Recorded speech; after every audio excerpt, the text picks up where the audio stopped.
Welcome to Beyond the Business Card podcast.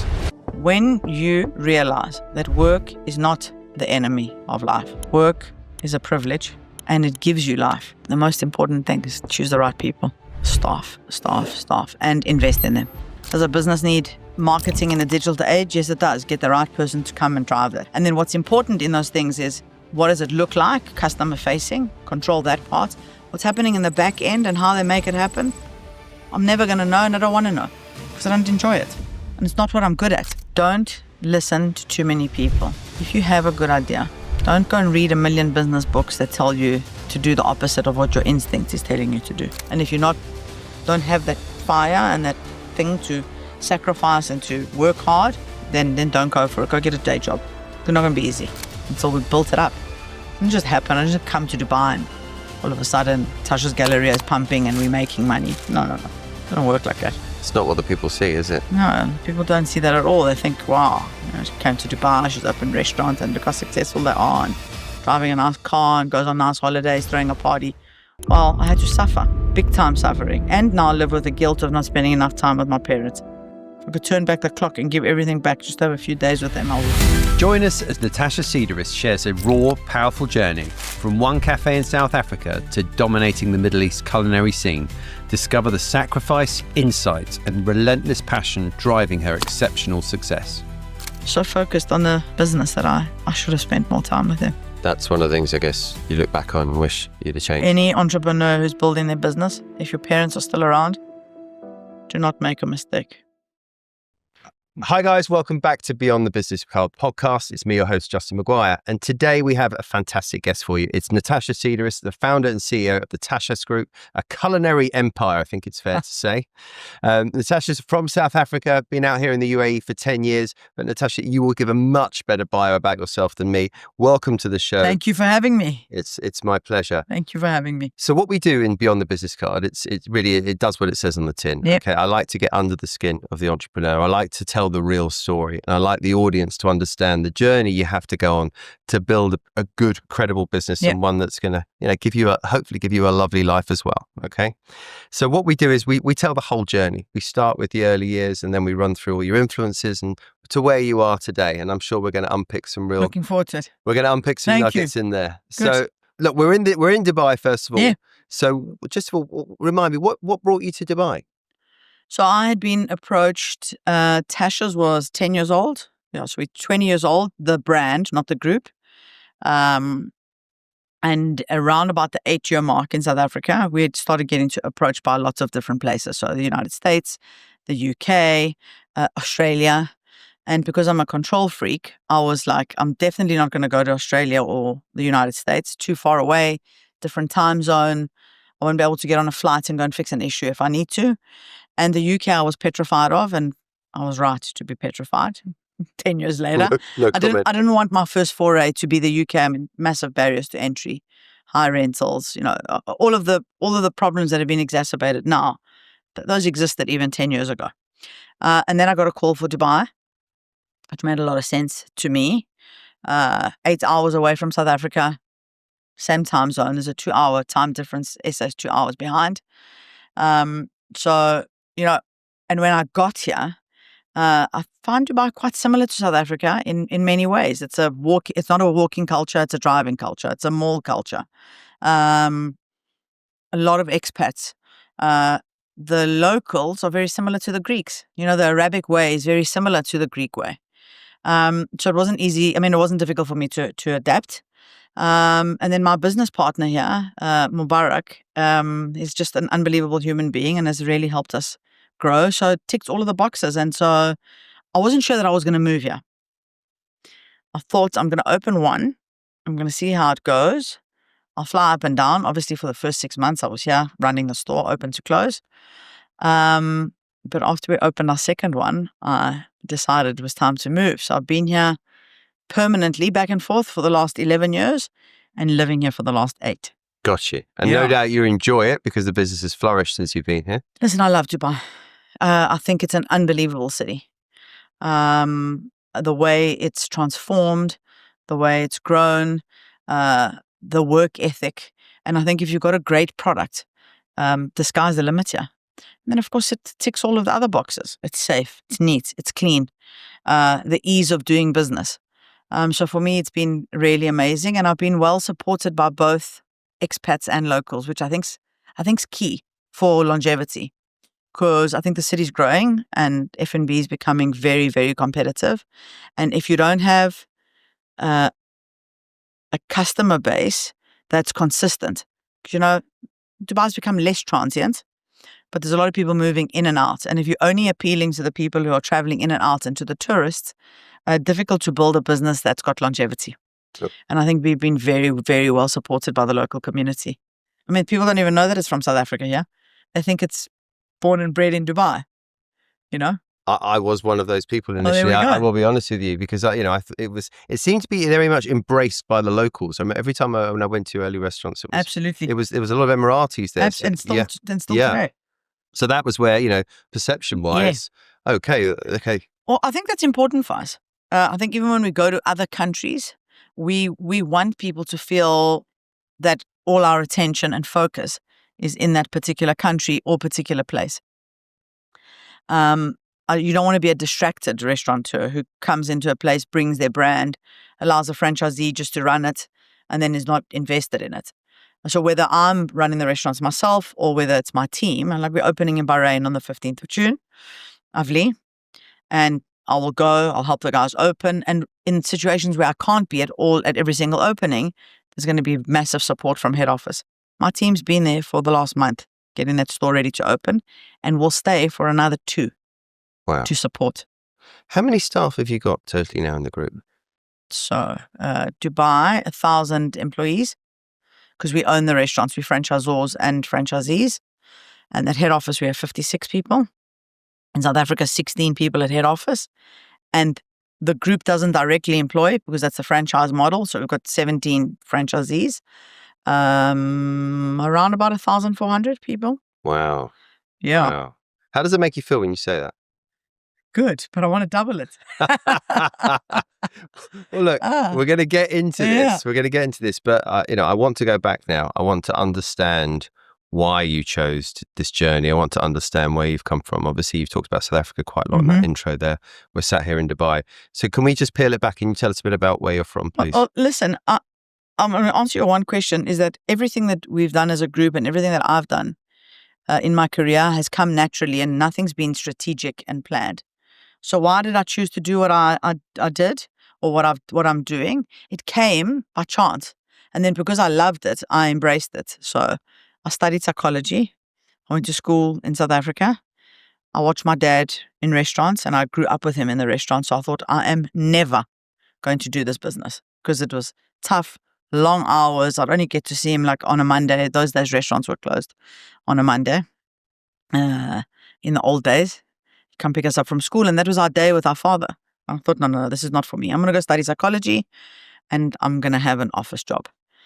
My dad opened a restaurant called Fishmonger, and he said, listen, come and help me out for some pocket money. And after the first week or 2, I just fell in love with it, because I love people. I love to cook. I love high energy, high adrenaline spaces. We used to run a queue every single day. So I finished my degree. I'd go to varsity in the morning, have my apron in the back of in the boots of the car, go to Fishmonger, work, graft, party after my shift, because I was young then, and then repeat.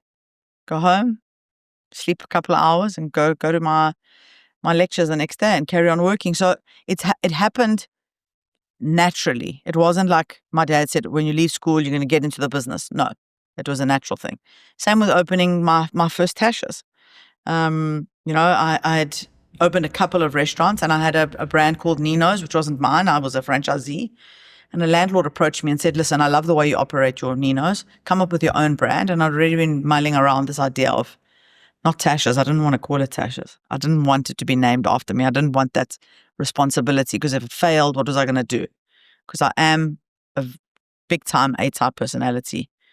Got distinctions at school. I did very well at university academically. I was always very successful in sports. So I thought, if I call it Tashas and this thing fails, I'm going to have to change my name to like Susan or something. Anyway, so went back and forth on the name, decided to open my own cafe.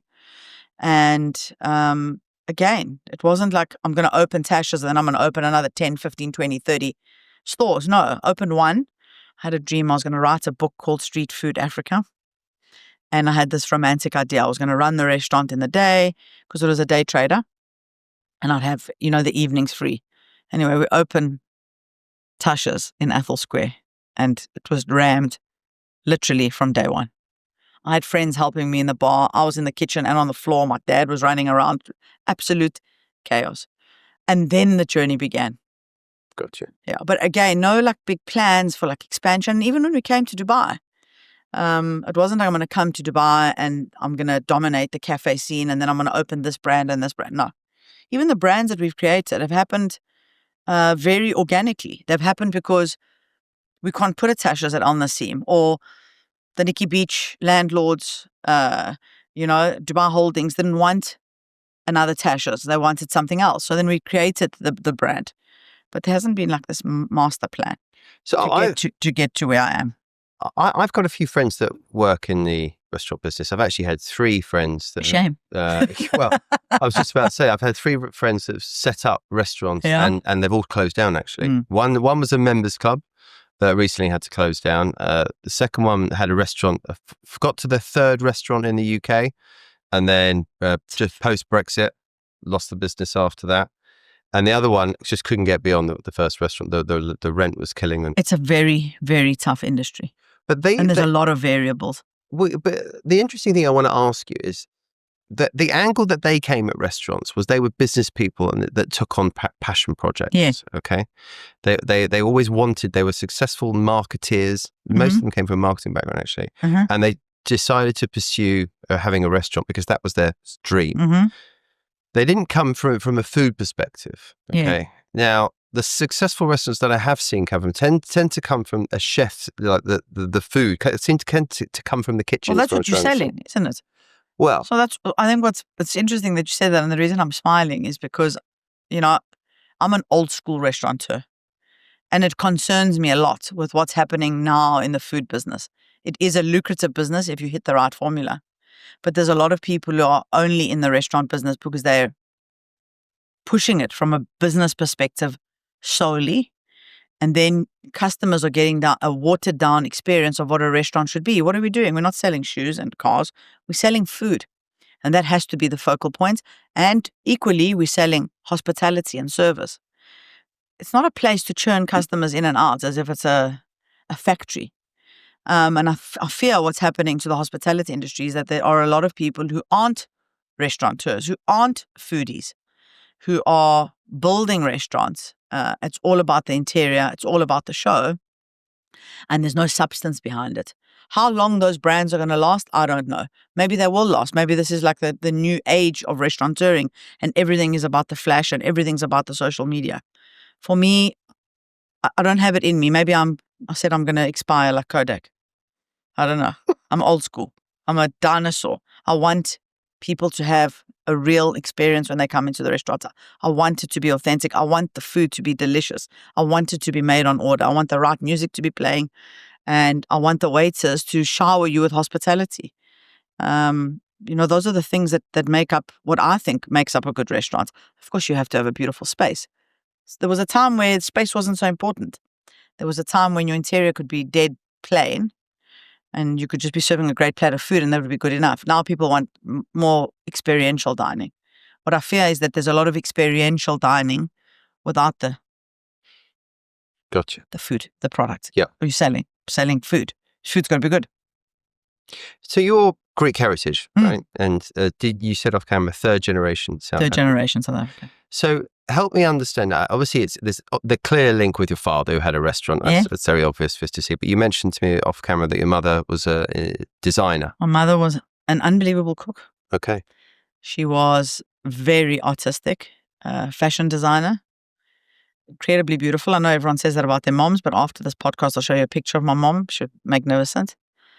Used to make jewelry, painted, very artistic.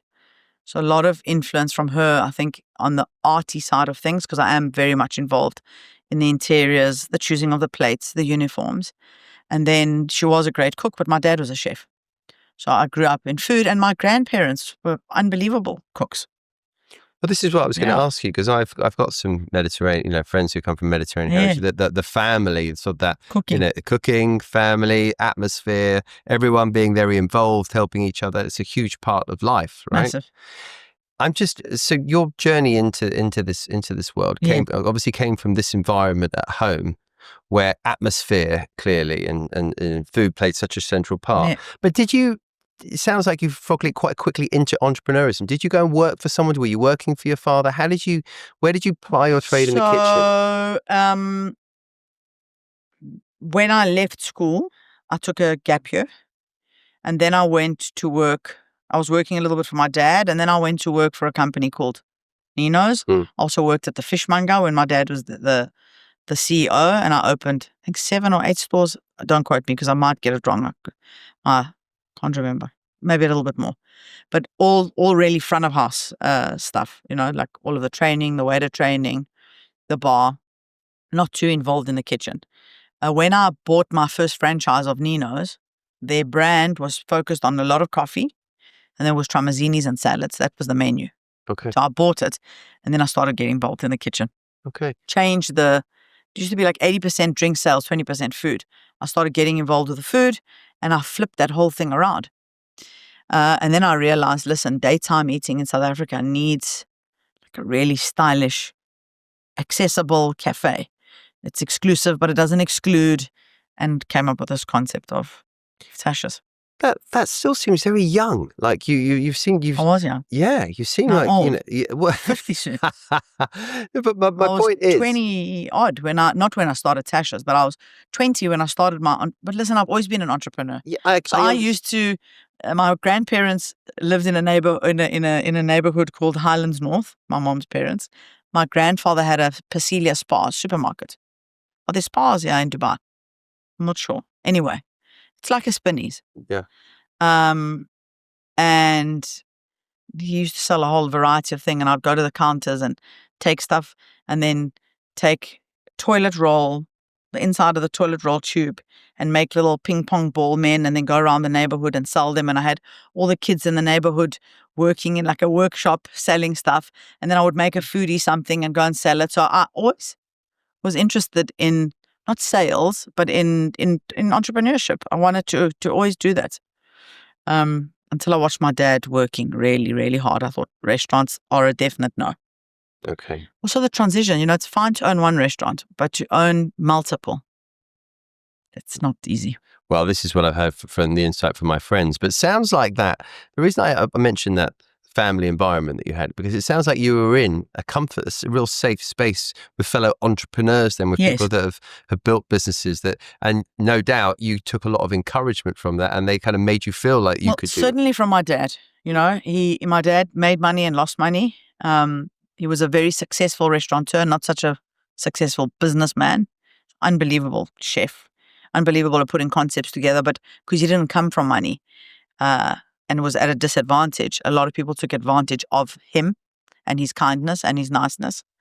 But I think the tenacity that my dad had is something that I have managed to hold on to. Because it doesn't matter how many times he failed, he would just get up and start another brand. So I grew up in that environment of he had one concept, would work, and then something would happen, and then he'd start another brand, and he was always at it. He never gave up. Even when he was sick, my dad got pancreatic cancer when he was 52. Wow. Lucky for us, not lucky for him because he suffered, but we had him for 4 years, which is very unusual for pancreatic cancer. And even while he was sick, he was still thinking about the next thing that he was going to do. Like never, ever gave up. Ever. Ever. Was it quite an affluent upbringing? No, not at all. My brother and I have done everything we don't come from money at all. We went to the best schools. I have to be very fair to my parents. They did whatever they had to do to make sure we went to the best school. We went to Saheti School, very privileged school. We weren't short of anything, but they suffered to get it. I remember growing up, we used to live in the flats, and my dad would have a budget. We'd only have like red meat once a week. And my mother used to love drinking Coca-Cola. And that was also like a twice a week treat while we were going to the best schools. So it was always about the kids having the best upbringing. But no, we didn't grow up in an affluent. And maybe that's also part of my drive, is that I want to be successful. And I don't want to have financial pressure, because I did watch my dad and the toll that financial pressure put on him. So that might be part of the getting into psychology now, but probably part of the reason that I'm a lot more maybe business savvy and firm when it comes to doing deals. It sounds also like you're someone that's firmly set on proving a point as well. Yeah, I would say. But again, I think that's from when I was young. I've victrix Ladorum 7 times for swimming, 3 or 4 times for athletics. I played provincial basketball. Like whatever I did, I wanted to be the best. Not so good. Not good for you mentally to be pushing yourself all the time at that level. It takes a toll. But you've not stopped. You've just done. I actually haven't. Someone messaged me this morning and said, "Are you going to be in Dubai?" And I said, "Actually, I'm leaving for Athens. So I'm going to miss you again." He says, "How many restaurants have you got?" I said, "I got 39 stores." And I say 39 stores because 4 are retail. I said, "But I'm opening 10 this year. But two will slide over to next year." He said, "But are you mad? What are you doing?" Every time a year comes around, I think, well, I've still got some fire in me, and I'm okay. 50 is not that old. Let me just carry on a little bit more. And my brother said to me the other day, he says, "What are you doing? Are you mad? We've made it. Like, what are you doing? We don't need to do this anymore. Like, take a chill. We don't have to open." So I said, "Well, what are we going to do?" I want to. I also owe it to my team. Yeah. I've got unbelievable staff. Really unbelievable, who are much younger than me. And I want them to have a legacy. We're putting together an ESOP for some of the team members, and then I want to have like fantastic bonus structures and also give them a chance. So if I build this foundation and it's strong enough, and I can take a back seat and go and lie on a Greek island somewhere, and the youngsters can do the graft and carry on running the business, why not? Why not? Yeah. Why not? I'm interested to know what that conversation was given with your father when you said you're going into the restaurant business. He said, "Are you sure?" So I said, "Yeah." He says, "This is a business of repetition." He says, "You're going to repeat yourself every day. People are going to drive you mad." Talking about the staff. He says, "And A-type." Remember him coming to the restaurant one day, and I wouldn't leave because one of the tables had gone off the line that I put them on. I had markings, and I wanted the guest to leave so that I could then straighten the table and put it back in its position. You'll notice if you go to any of my restaurants, sugar bowls are facing one way, salt and peppers are facing another. The waiter stations look the same every day. I'm like, I want things to be in their place. And he came to the shop one morning, and I was shouting at the waiters, and he said, "What are you doing?" I said, "But I've told them 100 times. As I told you, this is a business of repetition. You're going to repeat it." And I'm still repeating myself. And then when I came up with the concept of Tashas, and I showed him the menu, because my dad was a chef, and in those days chefing was, and still, like, he was at hotel school, so all of the style of food is a lot of mise en place, a lot of prep, and then assembly. We make everything on order in our restaurant, specifically at Tashas, literally everything on order. When you order a chicken salad, that chicken goes on the grill for you. Tomatoes get cut for you. They're not pre-cut and sitting in a bowl somewhere.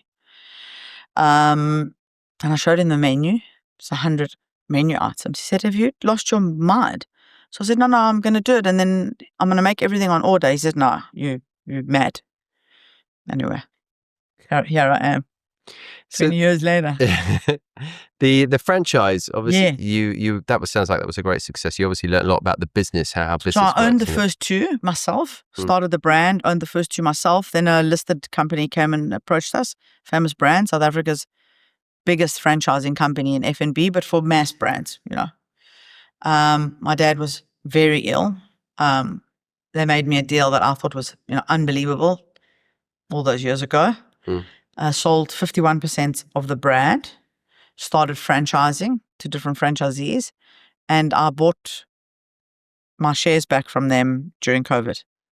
Okay. So the business now is owned by my brother, myself, and another minority partner. Okay. I didn't He's know one that. of my mentors, yeah. Right. And you learned quite a lot about the franchise business, I guess, from the early stages. Listen, as well. I don't regret my journey with famous brands for a number of reasons. One, I learned a lot about, I'm an entrepreneur and a restaurateur, but I'm certainly not a corporate.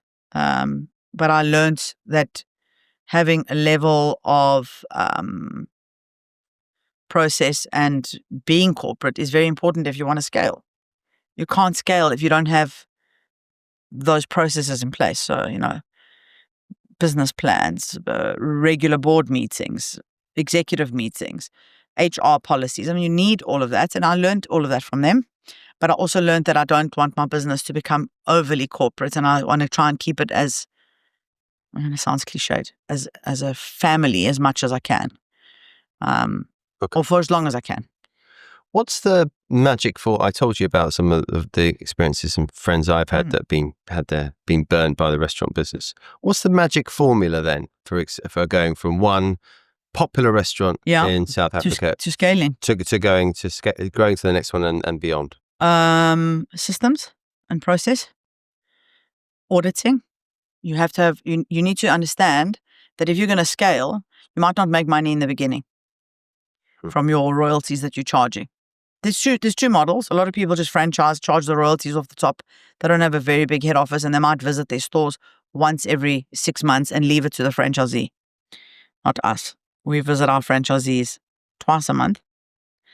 They get a full audit, then a follow-up. We're in the stores all the time. So the key is consistently following up, consistent audits. The audits have to be very detailed. Innovation. Not innovating too much though. I went somewhere yesterday, I'm not going to say where. It's one of my favorite places to go just for like chilled, relaxed food. And they've changed half their menu. And I'm like, guys, why? I want what I used to eat. So you've just got to be careful that you're not overly innovating and not switching up too much and not buckling to every trend. And then the most important thing is choose the right people. Staff, and invest in them. Because I'm sitting here with you on this podcast and in a couple of hours I'm going to get onto a flight, but it's the team on the ground who are giving the customer the experience. So you better make sure that you've chosen the right people, you've equipped them with the right tools and you've invested in them and you make them feel important and part of this thing that you're building. Because you can't be everywhere. But the restaurant business, there's many people that try in this business. You've made it sound so simple there. No, it's not simple. But it's not at all. And but interestingly, the first thing you said was systems and process, which is what any entrepreneur in any sector says, by the way. Have your system, has your process, be able to replicate that and don't make it all about you. Yeah. Now, they'll take what's in your head and put it out there, which is it's a great lesson for people to learn. But the cost of doing business in the restaurant world, I think that's something that people don't take for granted, really. Well, there's two costs. There's the cost of running a restaurant, which is expensive, especially, there's different models. So, in Dubai, the rent's sitting at 10% of your turnover on average, between 8 and 10%, same in South Africa. But labor in South Africa is cheaper than it is in Dubai. But food cost is much higher in South Africa and much lower in Dubai because of what you can charge. So it's also having a grasp and an understanding of what that is. Not easy to run a restaurant and control all of this. That's what I said to you, is like there's a lot of variables. It's the food that's coming through. Have you costed your menu properly? Are the guys wasting? How you're taking account of the waste? Are your portions too big? Are they too small? It's like, I could go on forever and a day. But then if you're running a franchise business like I am, even though I own 90% of the restaurants in Dubai, I'm the franchisor and the franchisee. But when you're running a franchise business, you've got another layer of costs because you've got to have training, procurement, finance, HR, all of those things that support the franchisee. Got you. And in South Africa, I heard you say on another podcast that South Africa, there seems to be a degree of longevity with the brand. 20 years. No, but the fact that I've lived in Dubai and I've lived in Singapore. Okay, there it was quite amazing. You go to a restaurant, it just opened, you couldn't get a table there for 2 months, and all of a sudden, if you went on month 3, it's empty. Yeah. So there's a buzz around something new, and it seems to sort of thrive and die Yeah. very quickly Yeah. in these markets. Which will happen also here. Well, it does. It feels like it To a degree, it does. It's come here now. Yeah. Particularly with the mass Instagram, the sort of, the That's why you have to be so careful. yeah. But what I heard you say in South Africa, it feels like there's a degree of longevity with the brand, that buzz and excitement from opening. You've got to understand that you're also in Africa. So there isn't this constant need for changing. Dubai is highly competitive. The performance anxiety, the pressure, because there's like a new brand opening every single day. We don't have that type of pressure in South Africa. And you can open something new. So we've got a brand called Le Parc. We open it in South Africa. That can stay new and relevant for 2, 3, 4, 5 years. Obviously, because you're keeping it relevant, but it's not the high pressure that you have here. Here you can open something and you feel like it's old in 6 months. Yes. Because of the competition that's coming in. And you're living in a city of the future. What a privilege to I always think when I'm older, 60, 70 years old, 80 years old, and saying, I actually lived in a place like Dubai. It's like a city being built. You're living in the future. It's not Greece that's got thousands of years of history. Everything's sort of set. Yeah, things are unfolding in front of your eyes. I guess what I'm trying to get at though is you obviously had a nice buzz around your restaurant in South Africa, Mm-hmm. but the way you told the story earlier on was you said that they reached out, you got approached about opening up in Dubai. So I'm trying to understand what you created in South Africa in order for someone to come and approach you and say, hey, you know what, I really like what you're doing there. Let's implant that over here. I wish I had an answer. Because again, I've been luck is a major part of my success. And I know people say the harder you work, the luckier you get. That's not true, because a lot of people work very, very hard and they haven't had the luck that I've had. There wasn't a big plan and a design. All I was doing was building restaurants in beautiful spaces, giving them great food, backed by this hospitality and doing it with passion. And then someone approached me. It wasn't like I went to market. It's just the same that's happened here, No big master plan. So how did it happen? I don't know, but like, it's the world's a big place, right? It is a big place. They could have approached a lot of people Exactly. from a lot of different places. Exactly. Why do you think South Africa was on the radar? I think what had happened, the reason I got approached, I had been approached by 2 companies. One was a very big corporate from here who was trying to bring some of other famous brands as other brands to Dubai. And I was like, no, guys, you don't know anything about hospitality. We're not going to be aligned. Already, I'm swimming uphill with famous brands who's very, very corporate and who wants to open 150 Tashas in South Africa. I'm like, guys, it's not going to happen. We've only got 20 years old. We've got 17. We're very slow. Slow and considered and steady growth. And then we got approached by Mubarak bin Fahad, who was a minority partner in LPM, understood quality. We really got along, same synergies. He heard about it because he had a lot of friends on Emirates Airlines who would fly up and down, and the guys and the girls would go and eat at some of the Tashas there, and then they would come back and say, "Oh, we've gone to this place in South Africa. You must see it. It's buzzy, blah blah blah."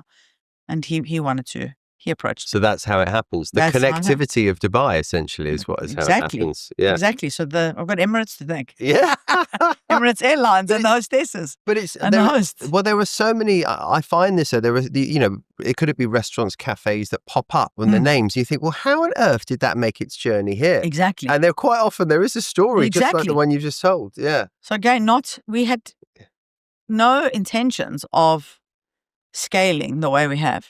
Yeah. I feel like we're on the precipice of doing the next big step. Been in Dubai for 10 years. We only have 10. Not so much. But slow. The population has been smaller. So I guess and it's high. I mean, for the size of the market, you tell me, you'll know much better. Surely for the size of the population, it's been hyper competitive and probably is even more competitive. And now it's just getting more and more competitive. Yeah.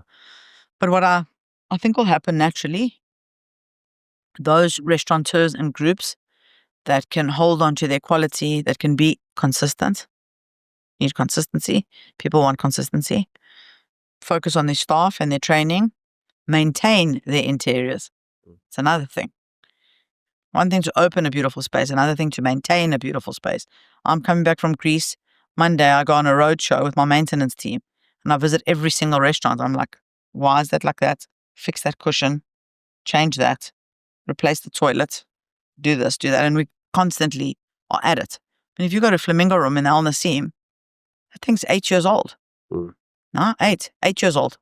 It looks brand new because we constantly at it. Yeah. That's one of the things, if you've been in Dubai a long time, that a lot of people understand is a lot of these buildings went up pretty quick over a period of time, right? The actual maintenance aspect is sometimes something so important. that you really need to keep an eye on when you go have to keep places. an eye on it. Yeah. So now I think we've sort of been building the foundations. I think we're now ready to accelerate and speed up the pace of the scaling. So as I said, we've got 8 confirmed that'll happen this year, 10, another 2 at a push. And if the timing is right, we've just opened our first fast food called Nala in Al Sakal. We have 8 locations lined up for that.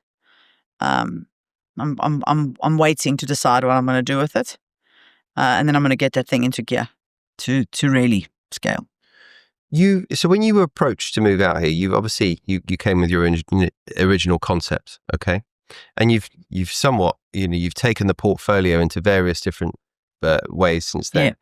I guess again from talking to a lot of entrepreneurs, you've done the rest. You've got a diversified offering now that protects your group. Yeah. Your original business, if you were to look back again, would that still be the type of business that you would land and launch with today? Yes. Can you explain why?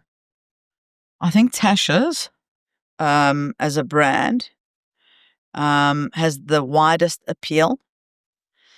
I think that Dubai has a lot of high end, where Bungalow, Avli, and Flamingo Room compete.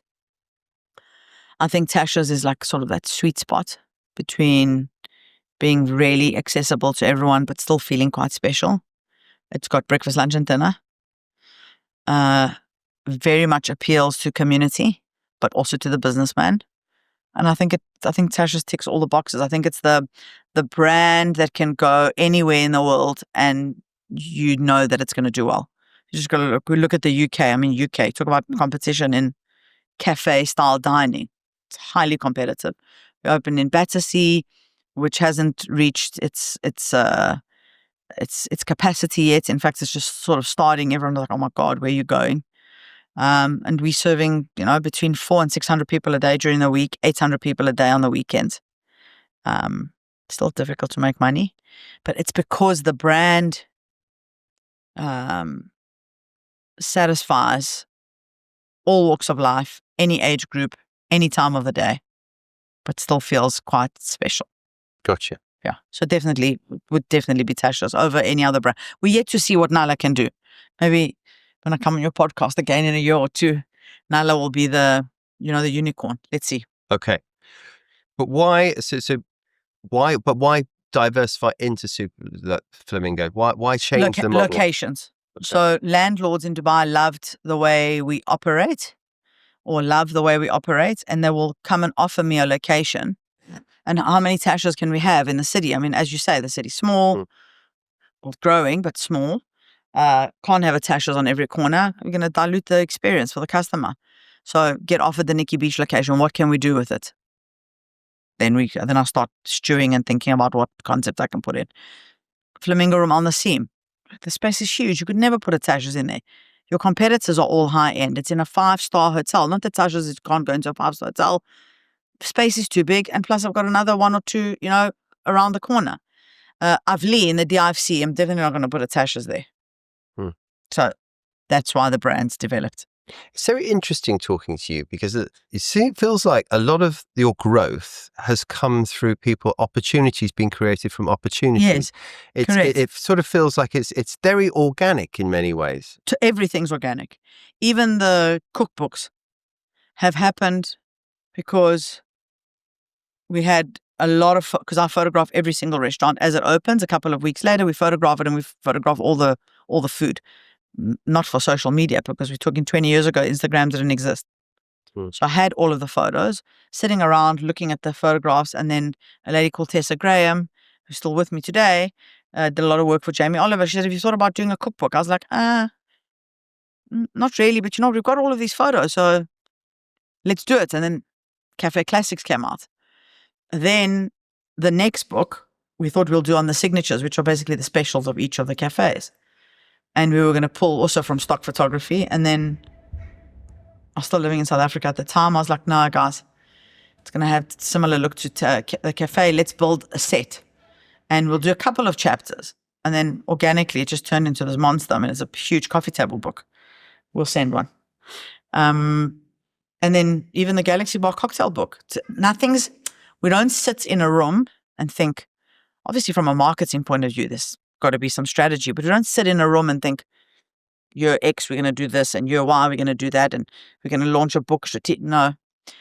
I think that's why the group feels authentic, because it really is. Everything we do comes naturally and organically. And if it doesn't feel right, we don't do it. The nice way about the growing organically like this is you're not so much taking a punt. No. Which obviously, and I sit in front of quite a lot of entrepreneurs, and I've taken a few punts myself, if I'm honest. Some have worked, some have not, right? I guess from a risk perspective, this protects you. This builds a great barrier around your business, doesn't it? I suppose it does. I mean, all business is risk. We have, in our 20 years, closed 2 stores, 3. One not due to our fault. The landlord smashed the shopping centre down. We were trading until the last day, still pumping. It was my firstborn, Tashas in Athol Square. One here at the Outlet Village, which was a bad call. We shouldn't have gone.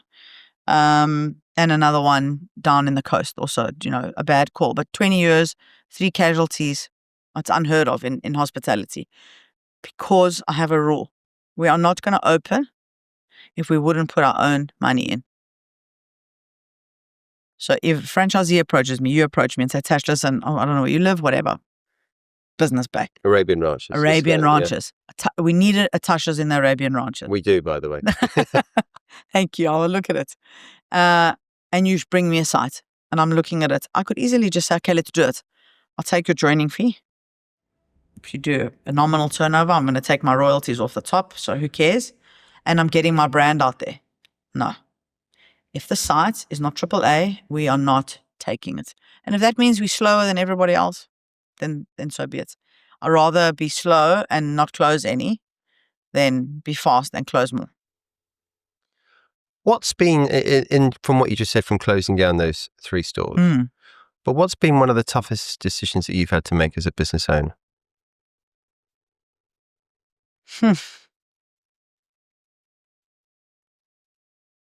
Definitely the closure, because you keep holding on, thinking, is it going to turn? Is it going to turn? Is it going to turn? You've got the responsibility of all the staff who then feel it's their fault, and you carry that burden. Because I'm a big empath and I love my staff, and going into a store that you see is just not clicking. It's hard. But I'm blessed with the capacity to move on. So the minute I made the decision to close, then that's it. I think being a good leader is having the conviction to make a decision and then rallying your team around it. And doesn't matter what the result's going to be, staying the course. I think there's nothing worse than a leader who makes a decision and changes their mind and willy-nilly, then am I going to do it? Am I not going to? And then people they've started to get anxiety because they don't know what's coming. I'd say the closure of those restaurants was not easy for me. Being an A-type personality, and then, your staff. And then obviously, I know it sounds cliche, but COVID was tough. I thought that's it. All these years of hard work, coming from nothing, building this business, and here comes this thing that's going to wipe everything out. When I think my team and I worked harder during COVID than we've ever worked. I gave everyone like 3 or 4 days to digest what had happened. And then I was like, right, guys, Zooms every day. What are we going to do? How are we going to pivot? Are we going to go into deliveries? If we are, what are we going to do? What is it going to look like? When we reopen the stores, like simplify the menus, cut them down, make it easier for the franchisees, fight with landlords. What was the secret for getting through it? That. Right. That. Not waiting to see what was going to happen, being proactive. You were in some ways fortuitous being in Dubai as well. I mean, I was living in Singapore then, by the way. Yeah. That was a bloodbath for F&B. I mean, it was, we went on a lockdown so long that I got the fittest I've been on my life and became an alcoholic. I mean, those two things, that's how long it went on. So honestly, how do you think being in Dubai I think Dubai handled COVID brilliantly. Yeah. Just because I had my 17 businesses in South Africa and I saw what they were going through and what we were going through and how vastly different those two experiences were. Also, I think landlords here were just unbelievable. Not that the landlords in South Africa weren't, but there was a struggle. Here it was good. Yeah. You mentioned before you had 1,400 staff. Now, obviously, you don't get 1,000 here and 1,400 in South Africa. Wow. Okay. So 224. Sorry. That's a lot of people, right? But directly employed. Yeah. Because I own 3 of the stores in South Africa, so let's call it 1,300 directly employed. Okay. So we'll go with that. And I've heard you say on other podcasts, and you spoke quite passionately now about a team. Okay. Everything. Now, I've worked for 26 years in the marcoms and talent world, so I know how important team is. I'm majority service businesses where the product is the people, right? But loyalty is one of the hard things that a lot of, particularly entrepreneurs, struggle with, particularly when it's a founder-run business, when obviously you're very financially driven and motivated to succeed yourself. How do you pass that down to your team? How do you keep a loyal team with you? And it's also, I think, the culinary world now, everyone loves watching about it, Gordon Ramsay, etc. He's sort of opened the doors to his restaurant, and you've seen all these people, spiral out, set up on their own, all these competitors that he's created. How have you managed to survive that? I've got people who've been working for me for over 20 years. Precious, who runs Tasha's Galleria, which we're about to renovate, been with me for 20 years.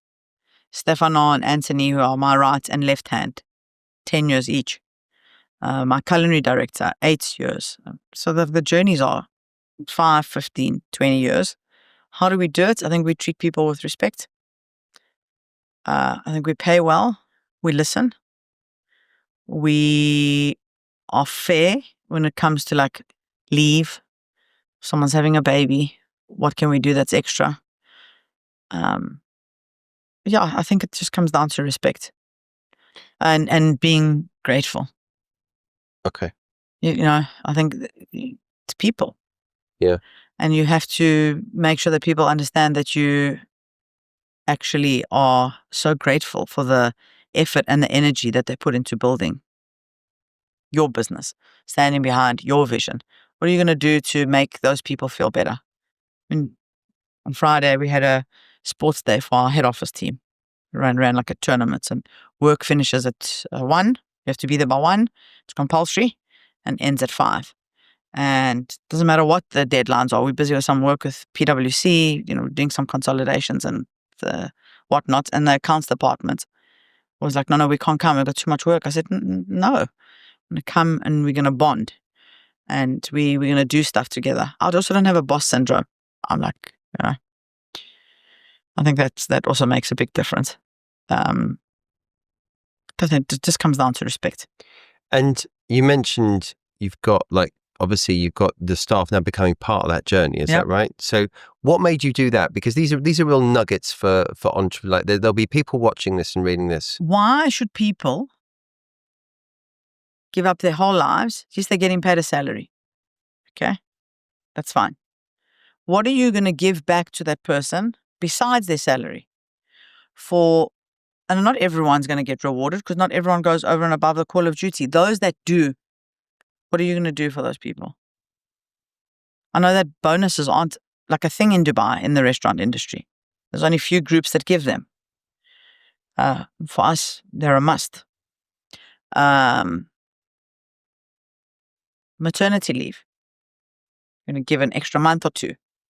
Those are the things. And I think that you can't build a business and it's only about you. It's going to fail. There's no ways. You're not going to have success. You have to give back. And not only to your staff, you also have to give back to the community. Yeah. Otherwise, what is it all about? It can't all just be about accumulating.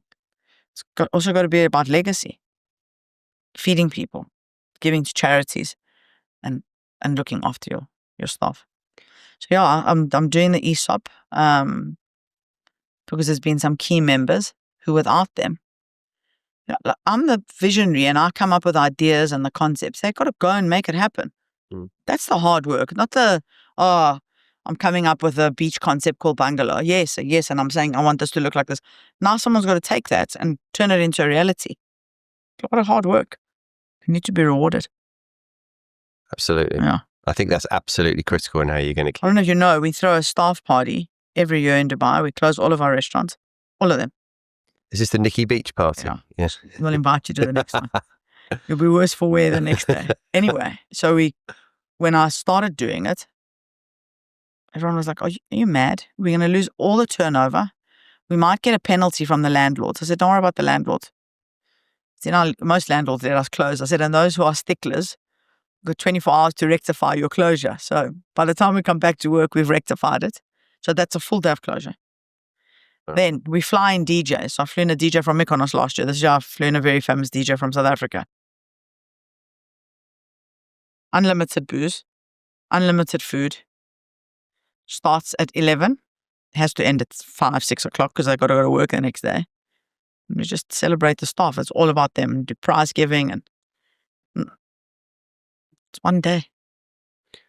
I can see the way you passionately talk about it, the staff, and you mentioned Precious straight away. That these people, they obviously mean they're everything dear to you. Yeah, like family. In fact, we're putting up a billboard outside Tasha's gallery, and we're selecting the photos. And I said, Precious has got to be on the billboard, guys. So there's going to be a huge. When you're driving past on Whitehall Road, you'll see a big picture of Precious on there. What does Precious think about that? She loves it. She loves it. Fantastic. Precious started as a scullery. Right. Started washing dishes for me. Yeah. I've got my lady in Bali who works at my head office in South Africa, was my first barista at Tashas Ethel. She now works at head office. She's the main trainer. She's in London actually next week or this week doing training. Wow. So the group itself, obviously, there's 2,400 as part of the group, 1,300 directly employed. Yeah. Majority in the Middle East. Why do you think so many businesses have got this part of the world, the Middle East, on their radar right now? Ease of doing business. A respect of all cultures and nations. A celebration of entrepreneurship in its purest form. I mean, you got a good idea. You are going to be supported here. People will support. International hub. So many people flying in and out. What they've done for tourism is unbelievable. It's a no-brainer to come and put effort and energy into the Middle East. And it's a great place to live. Safest country in the world. I leave my door open. I don't have to stress about anything. When we went to the sports day to Danu, we were like 55 people, and a friend of mine's visiting, and I invited her to participate in the sports day, and she left her bag. She only realized at 11 o'clock at night that she'd left her bag with her purse and her credit cards and everything. She phoned me, because I was at Avli, phoned me in a panic. Her voice was shaking. She was like, oh my God, and my passport and my thing.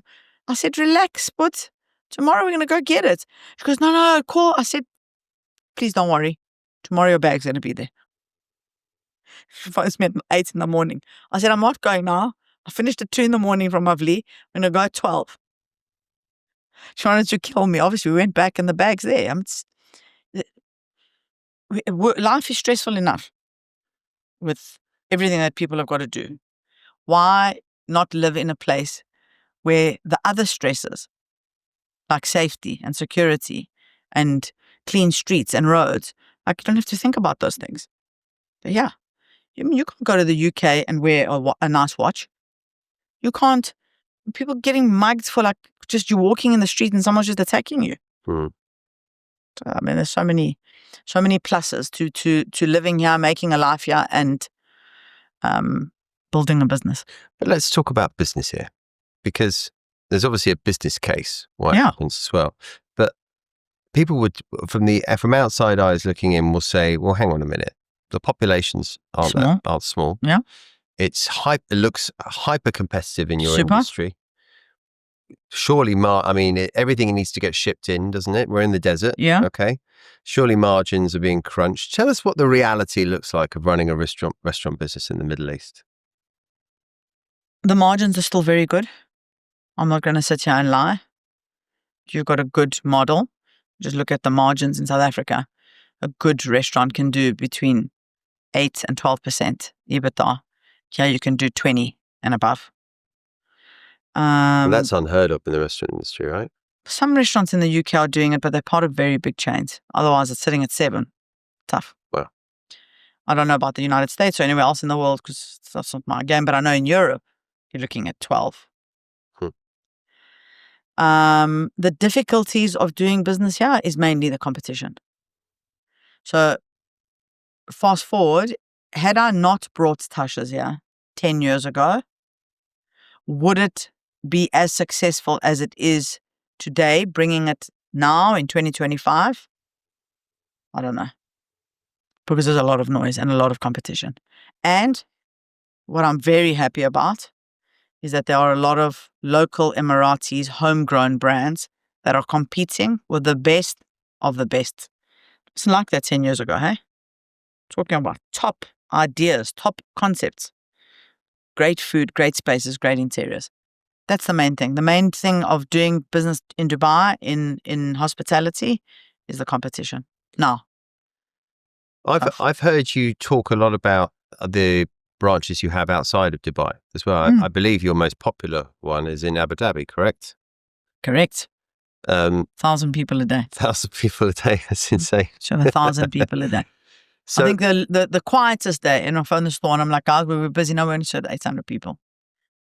So you see, what you've seen in Dubai, you see it happening elsewhere now. Definitely. And I think as Dubai becomes more and more saturated, people are going to be living in their neighborhoods more.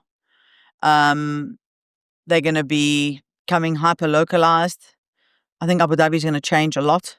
We also have a flamingo room there, which was quite a slow start, starting to pick up now. I think Abu Dhabi will become more and more popular. People will migrate from here to there. And as more people come in, we're also opening in Sharjah, we're opening in Al Ain. That would, from my outside eyes, I mean, Sharjah wouldn't be my obvious choice. What's making you go somewhere like Sharjah? Sharjah's changing here. Tell me about that. So, cost of living is much lower than in Dubai. So a lot of people are commuting, living there and commuting. Lots of universities, nice student base. We also like to tap into the youth, and then they become regulars over time. We've got an unbelievable landlord in Arada. I don't know if you've heard of them. They're doing some incredible things. Yeah. I know the CEO well, Ahmed, and his vision for the buildings that he's putting up everywhere. So we wouldn't go if the landlord wasn't great. But we're going in with Arada, who's building the Vita Hotel, and we're going to the bottom. Yeah. So the market's changing. And then we are opening in Ras Al Khaimah as well, which I think will also be a slow uptick. But if you don't get in early, like we got in early in Dubai, then those markets are also going to become saturated. People are moving to the Middle East. What was the saying? Build it and they will come. Yes. Well, here we go. And why Bahrain, for example? I love Bahrain. I think it's an unbelievable little island. I think it's a beautiful place. It's got a laid-back atmosphere. Very, very nice people. And we've opening Avli on the waterfront, also a great landlord and franchisee. He's our landlord and our franchisee. And we'll open a Tashas there as well. Okay. Definitely. And any plans to go in the rest of the GCC? So we're in Saudi with a flamingo room and a Tashas opening in October in Café. Yeah. Saudi's an interesting market. I think oversaturated in terms of the high end. Got a massive population, but not the entire population doesn't have the spend per head. They can't go and eat at so many fine dining all the time. Very, very small market. So I think Tashas will be the silver bullet there. Yeah, I mean, we think the Middle East is ripe for growth. We're very excited about the Middle East. Saudi's quite an interesting one, isn't it? There's a lot of noise about the growth there. There's a lot of restaurants that open Slow up and there. steady. So, sorry, what did you say? Slow and steady. Really? Can't just rush in and open a lot. It's not as easy as people think. Really? Yeah. And I've noticed the food prices there seem to be way higher than Dubai as well. So is it still a margin? Food cost is much higher, so the margins are lower. Right. Yeah. Okay, interesting. Yeah. Interesting.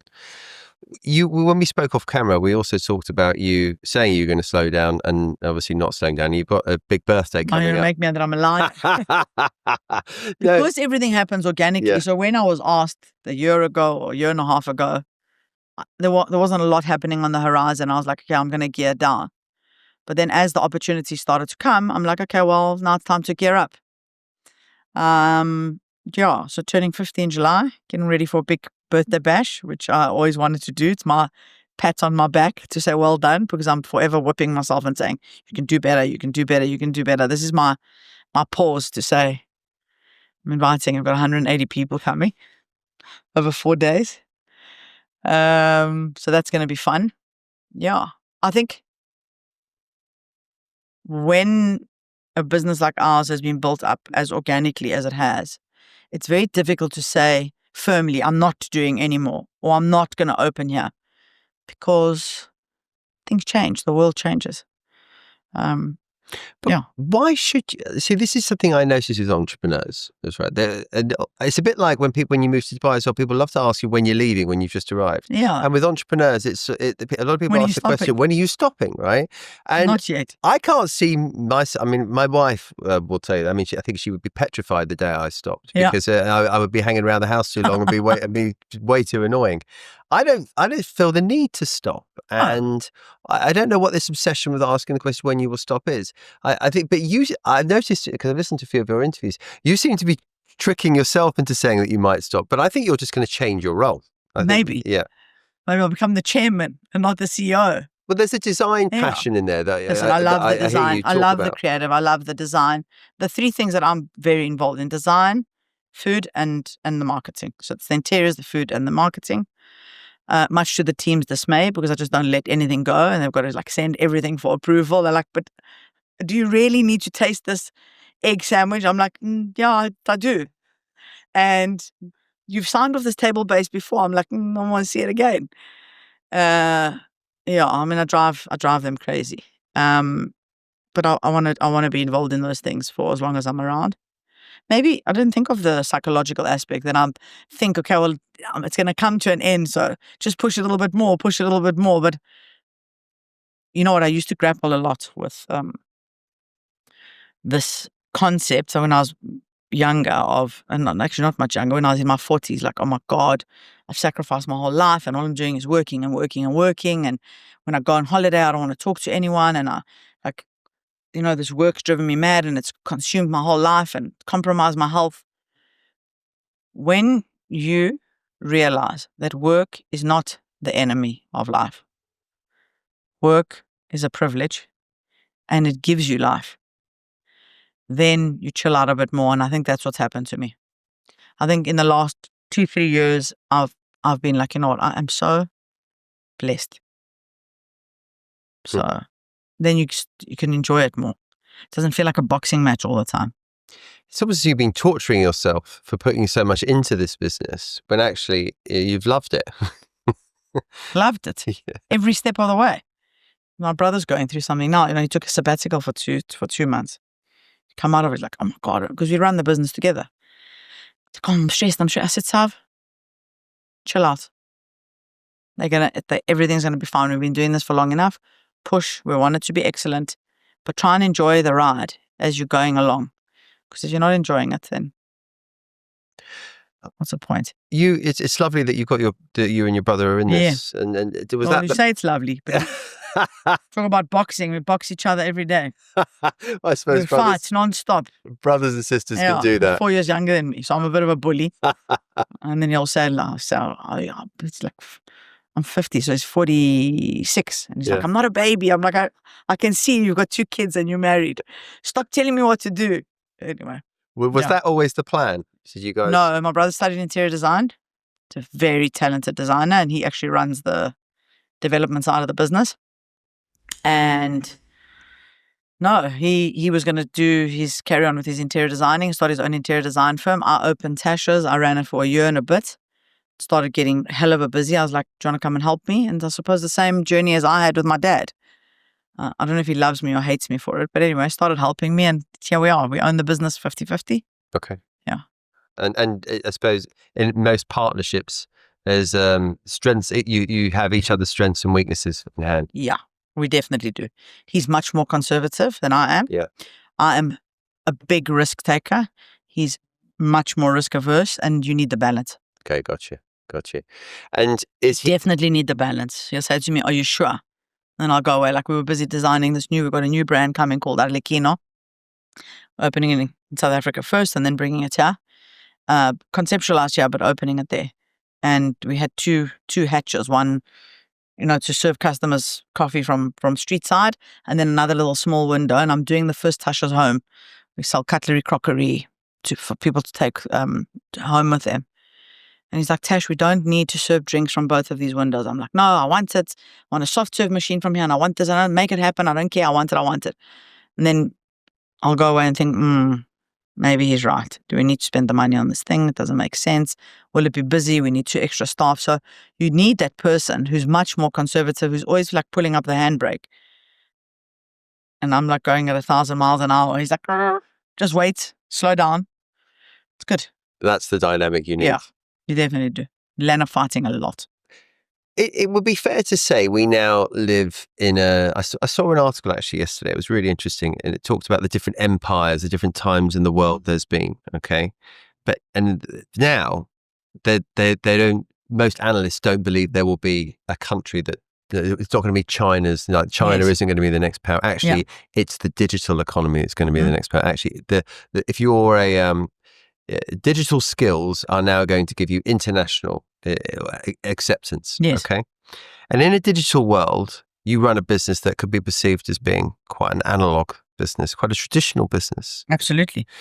How do you think you're going to change as the digitization of the world, as the next generation come into the world and start embracing restaurants, etc.? I'm intrigued. That's going to be a question for my younger team. So that my MD that's working for me, my FD, the marketing team, where we've got a lot of young people, because I am properly BC, before computers. And I don't know anything about the digital world. I don't have social media. I don't have LinkedIn, even though someone told me I have a LinkedIn account. I have to make sure I delete it. So how are we going to do that? I have to be honest, I have no idea. I'm sure the team's got some ideas on how we're going to stay relevant. I still think that the world's going to need I agree. a place that feels old school and real. But I suppose you will need to adapt in many ways. Definitely. And we have. I mean, if you look at, we've opened Nala, and there we've adapted a lot more. Tech. And we are on social media. All of the brand. I'm not on social media. All of the brands are on social media.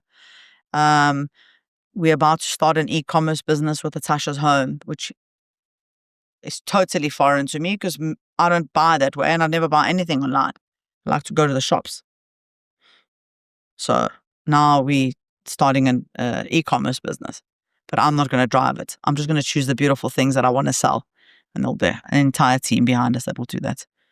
So step by step. Okay. And that's, delegation is key here. Definitely. And having the right people on the bus. Yeah. If, I suppose. I think knowing your strengths, Yes. I know what I'm weak at. You answered my question. You have to know what you're weak at. You can't be good at everything. There's very few people in this world that are very good at everything. I know what my strengths are. I hate the numbers. I can read the numbers. Do I like it? No. I hate putting business plans together. I hate process. Hate it because I'm totally creative. And I don't like tech. Just don't like it. So you then have got to say, does a business need process? Absolutely. So get the right person to build the process. Does a business need marketing in a digital age? Yes, it does. Get the right person to come and drive that. To get the right people to come and do it and let them do it for you. And then what's important in those things is, what does it look like? Customer facing, control that part. What's happening in the back end and how they make it happen? I'm never going to know, and I don't want to know because I don't enjoy it. And it's not what I'm good at. Gotcha. And there's an Weak acknowledgement at of it. that. Yeah. I'm not strong at that. It's my weakness. There's a big lesson for people in that. So thank you for sharing that. It's a pleasure. Could you just give me, as we start to wrap this, I'd just love, because there's lots of different brands, and maybe there may be some people listening to this, watching this, that haven't experienced the full suite of products, right? So let's understand what the group looks like now. Right. So 11 brands, soon to be 13. Tashas being the main brand. Then we have Flamingo Room, which is in the Al Naseem, and we have 3 of them. So we've got one in Abu Dhabi, one in Saudi. Within the Flamingo Room, we have a retail space called Collective Africa, which is a JV with one of my best friends, Nikki Gregg. Her family's 5th generation jewelers in South Africa. It's a store with amazing products that you can buy, curated mainly from Africa, but around the world. We have another one of those at Bungalow 34. We have Avli in the DIFC, together with Galaxy Bar. Then we have another bar called Perlage. We have an event space called African Lounge, which I think is Abu Dhabi's most premium event space. On Al Marah Island, we've got the most incredible view over the water. Outdoor terrace, indoor space. For me, the best food in the group. I have a brand called Uzeri, which I didn't start. I had a young chef working for me in Avli, Cape Townian, Greek boy, born in Cape Town, came to me and said, listen, Tash, I want to go back and connect with like the farmers and the cheese makers. And yes, we can get all the amazing products here, but I want to like connect with the produce. So I said, okay, no problem. He says, I'm going to start my own restaurant. Will you mentor me? I said, absolutely, I'll mentor you. Start giving him this mentorship. He finds a couple of locations. He says, when you're in Cape Town, will you come look at my sites? I said, yes. Look at this brand. I look at it. Unbelievable. Incredible chef.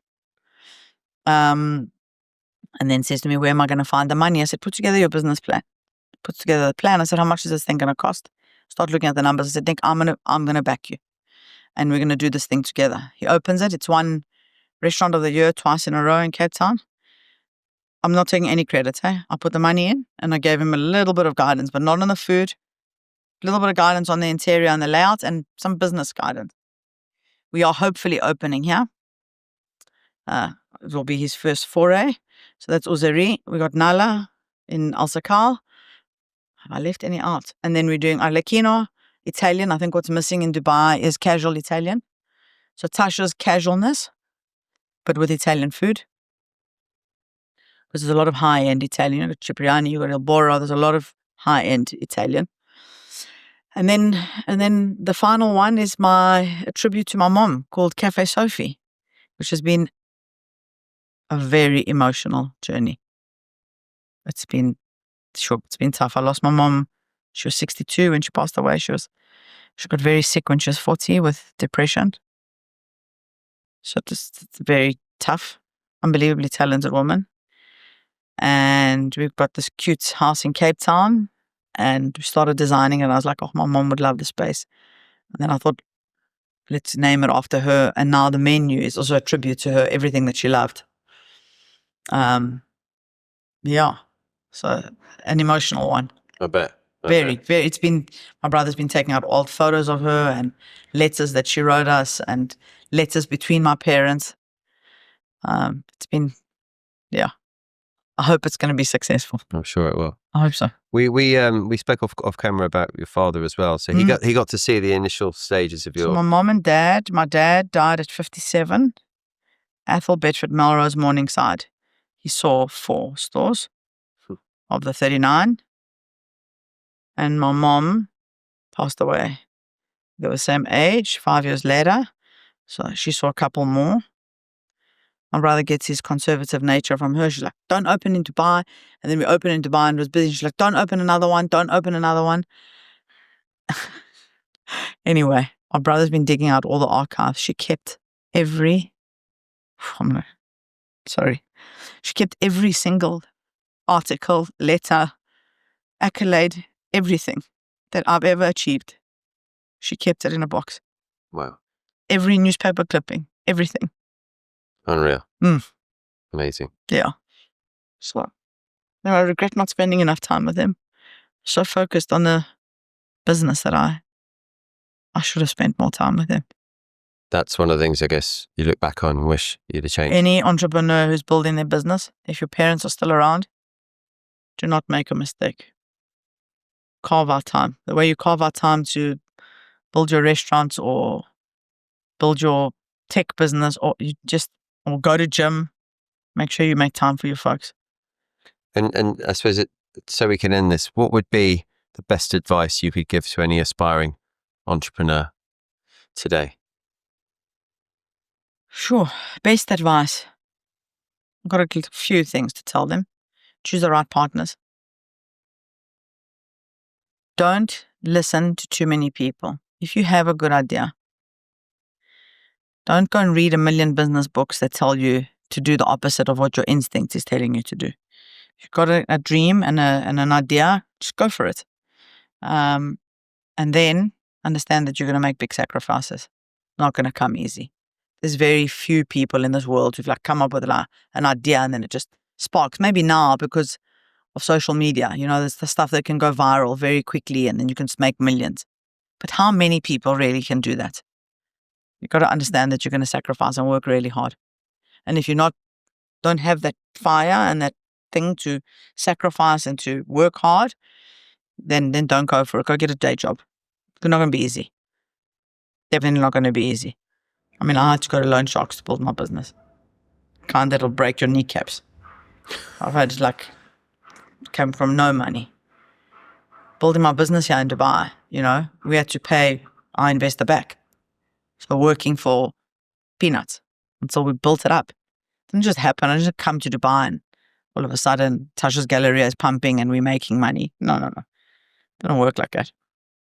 Especially when you don't come from loot. If you didn't have the money to start, you're even going to be on another double back foot. Take a long time to get you. It's not what the people see, is it? No, people don't see that at all. They think, wow, she came to Dubai, she's opened restaurants and look how successful they are and driving a nice car and goes on nice holidays, throwing a party. Well, I had to suffer.